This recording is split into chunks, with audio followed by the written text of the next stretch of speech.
My name is Marjorie Kent. I am 64 years old. Every night, without fail, my phone rings at 10:45. The screen lights up before the sound even begins, and I already know who it is. My daughter, Dana. Her voice always starts the same way, soft, careful, the tone people use when speaking to someone fragile. Hi, Mom, are you alone? At first, I thought it was sweet, a little strange, but sweet. After my husband died last spring, Dana worried about me living by the coast. She said she just wanted to make sure I was safe, that I hadn't slipped in the shower or fallen asleep with the stove on. I told her I appreciated it. I meant it, but lately, the question feels heavier.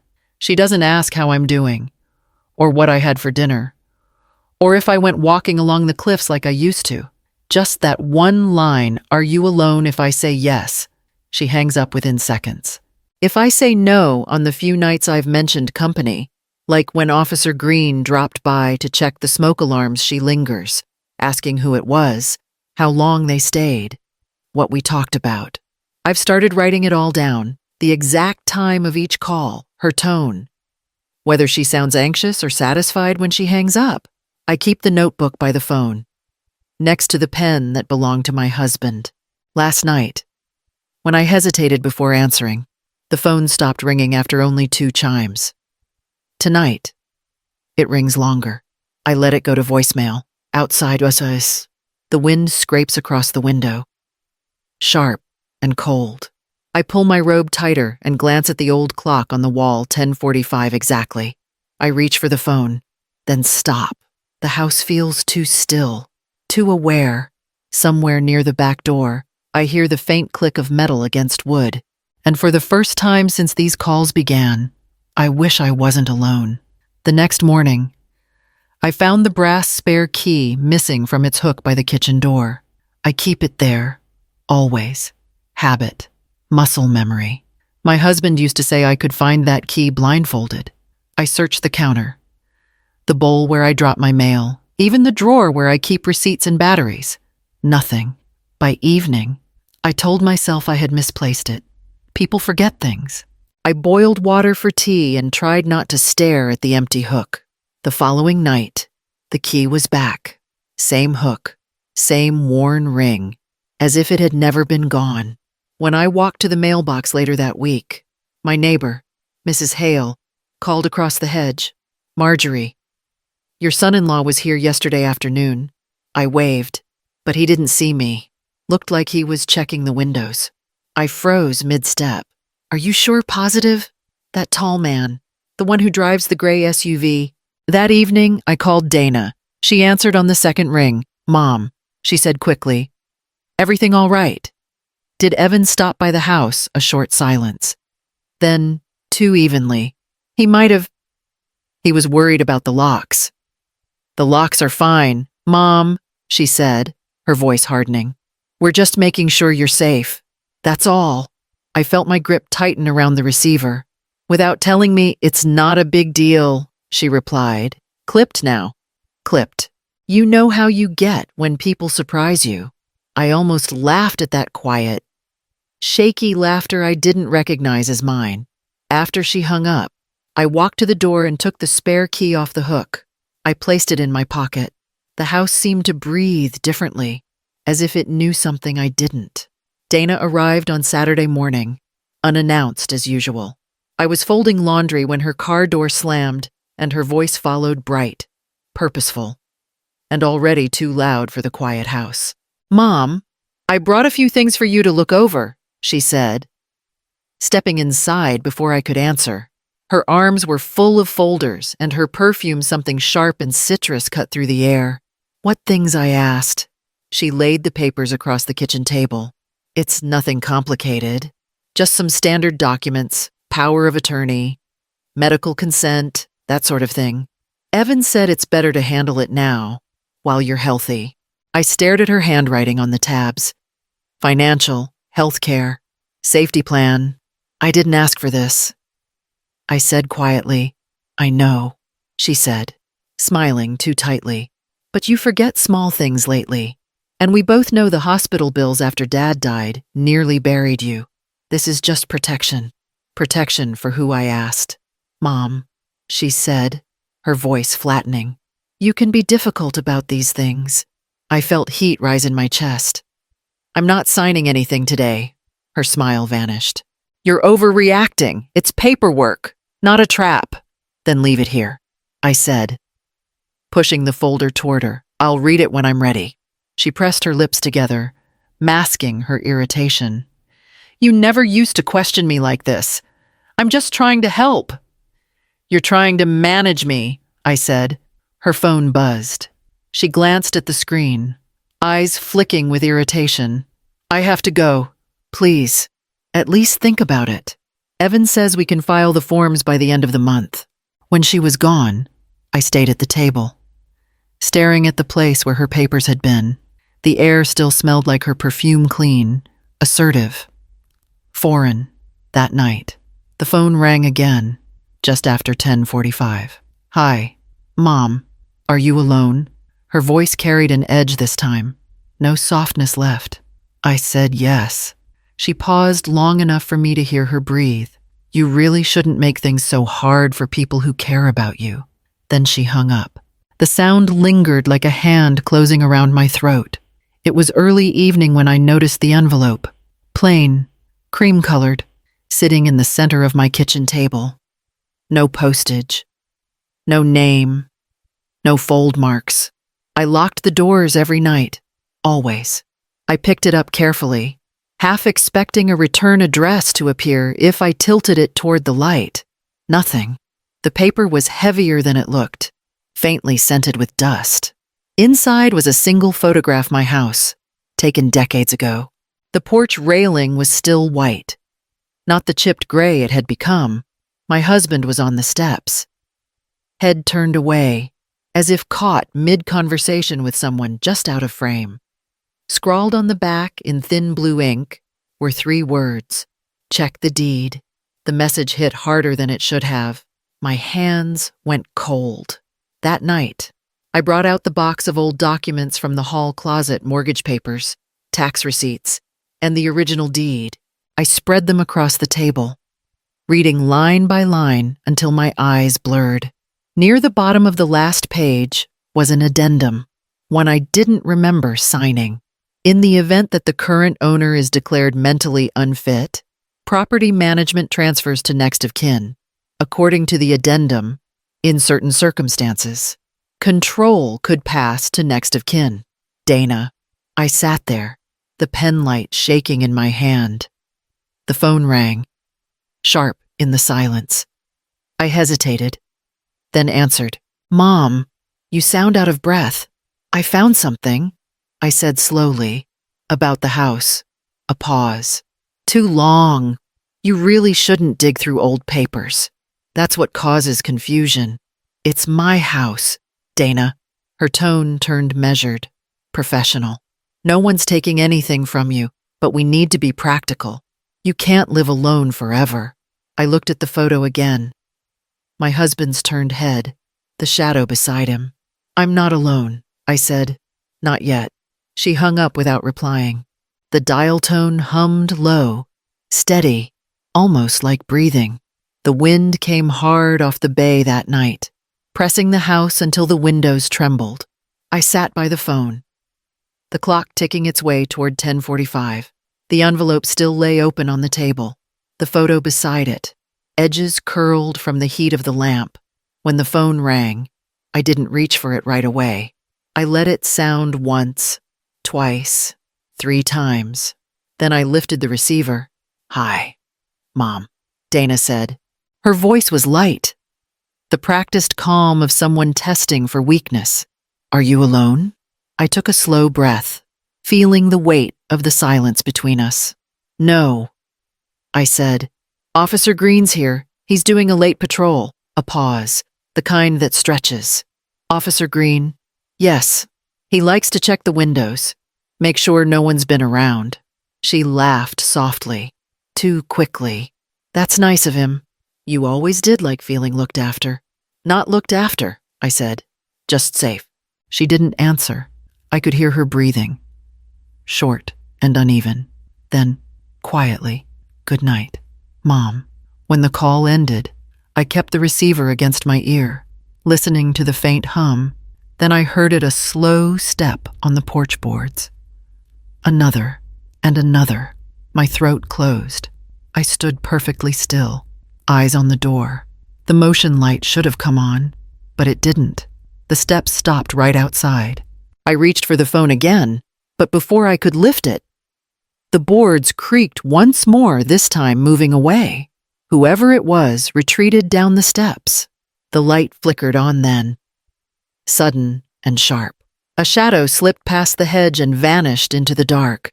I stayed by the door for a long time, pulse hammering, until I finally called Officer Green myself. He arrived within minutes, his cruiser headlights sweeping across the porch. "Everything all right, Mrs. Kent?" I told him what I'd heard, careful with my words. Someone was out there. They didn't knock. They just waited. He checked the yard, the gate, the side path leading toward the trees. When he came back, his face was tight.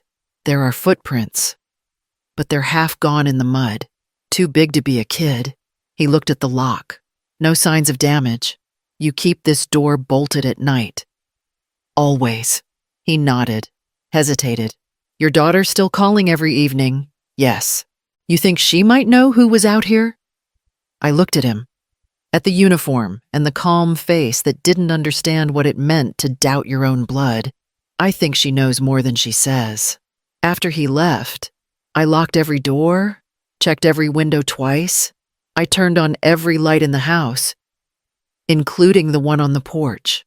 When the phone rang again, close to midnight, I didn't answer. I just watched it glow on the table until it stopped. Outside, the motion light flickered once more, then stayed on. The morning after the footsteps, I drove to the hardware store and bought 2 small cameras, the kind anyone could install with a screwdriver and a steady hand. The clerk asked if I needed help setting them up. I told him no. I had spent 40 years managing cardiac monitors. I could handle a lens. By noon, one camera faced the porch, another the side gate. I checked their feeds twice before dark. That evening, I opened the phone log on my computer, 10:45. Every night for the past 4 months. Perfectly timed calls from Dana's number. I printed the record and placed it beside the photograph and the deed. Together, they looked like pieces of someone else's puzzle. The next morning, I went to the police station. Officer Green met me in the lobby, his voice low. "You said you heard someone on the porch. You have footage now." "Not yet, but I will." He nodded. "If anything happens again, call me directly. You're doing the right thing." Mrs. Kent, I wanted to believe that. Later that week, the bank called about routine account verification. They mentioned my daughter's husband by name, Evan Ward, asking questions about joint access and medical status. I hung up before the woman finished. That night, Dana called at her usual time. "Mom, Evan says the doctor still hasn't sent over your report. Did you miss your appointment again?" My grip on the phone tightened. "You had no right to contact my doctor." She sighed, long and theatrical. "We're just trying to help. You're not thinking clearly." I think clearly enough to know when my life is being signed away. The silence that followed was longer than any before. Then she said quietly, "You're making this harder than it needs to be." After she hung up, I turned back to the computer screen. The porch camera had captured something, a movement by the hedge, a tall figure checking the window latch. I saved the file and labeled it Proof 1. Dana chose the cafe on Water Street, the one with glass walls and cheerful music, meant to make people forget tension. I arrived early, sat by the window, and ordered plain coffee. My hands still trembled from a night of poor sleep, but my mind was steady. She came in wearing beige, the color she always chose when she wanted to look composed. "Mom," she said, leaning down to kiss my cheek. Her perfume was too sharp for morning. "You look tired." "I sleep fine," I said. You wanted to talk. She smiled. Practiced and hollow. You've been making things difficult.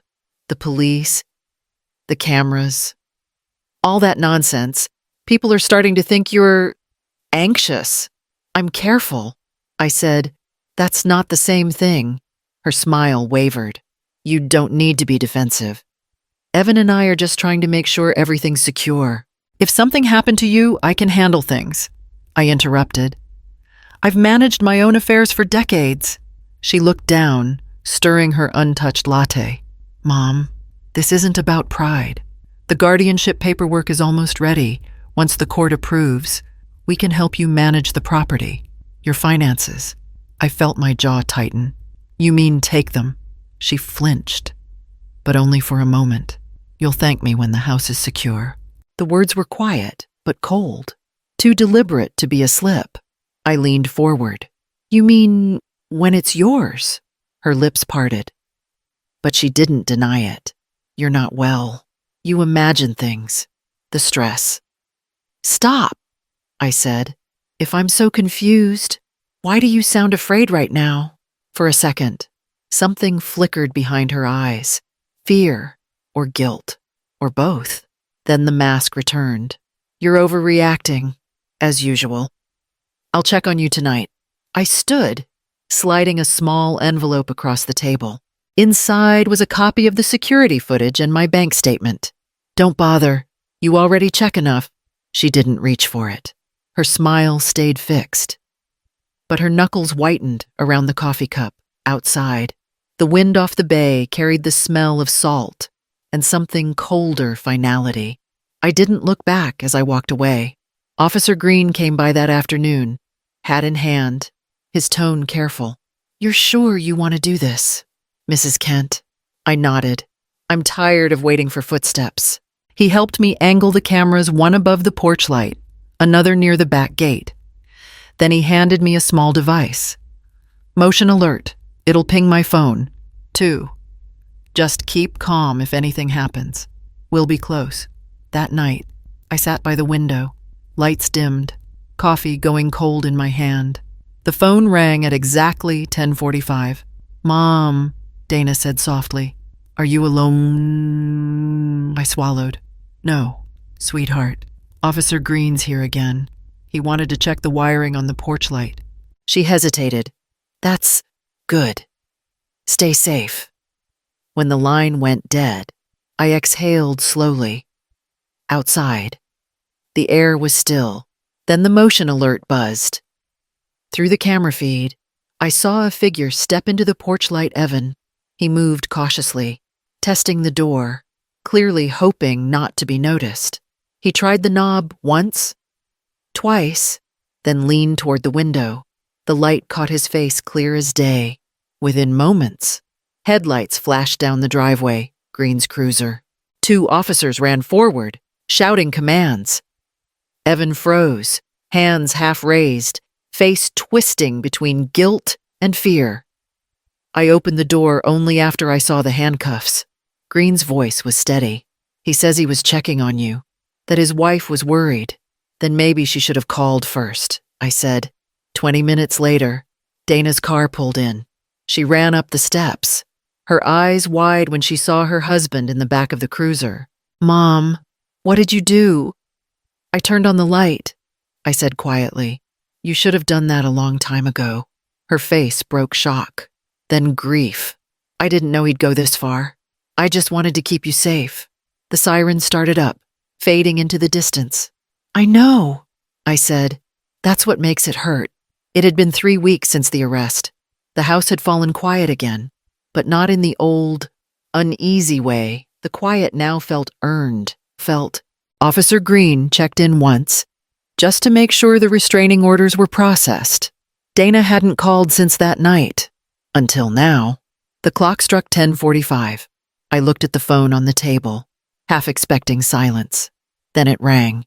I lifted it slowly, heart steady. Hello, a soft breath, then her voice fragile, tired. Mom, I'm here, Dana. They're saying Evan might take a plea deal, she said. His lawyer thinks it's best. That's his decision. I didn't know he'd try the door. I swear I didn't. I just thought, if you seemed unstable, the guardianship would go through easier. We could keep you safe. I let the words settle. Safe from what? From living my own life. She didn't answer right away. Then, quietly. From being alone.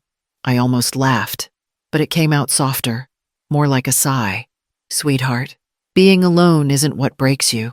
It's forgetting you can stand on your own 2 feet. The line crackled.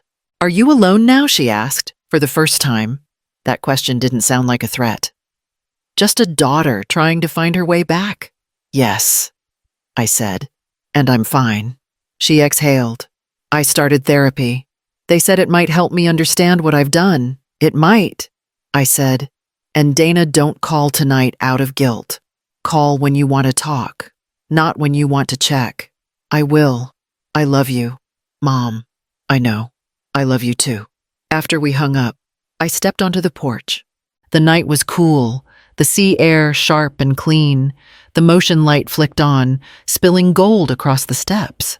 For months, that light had meant warning, vigilance, fear.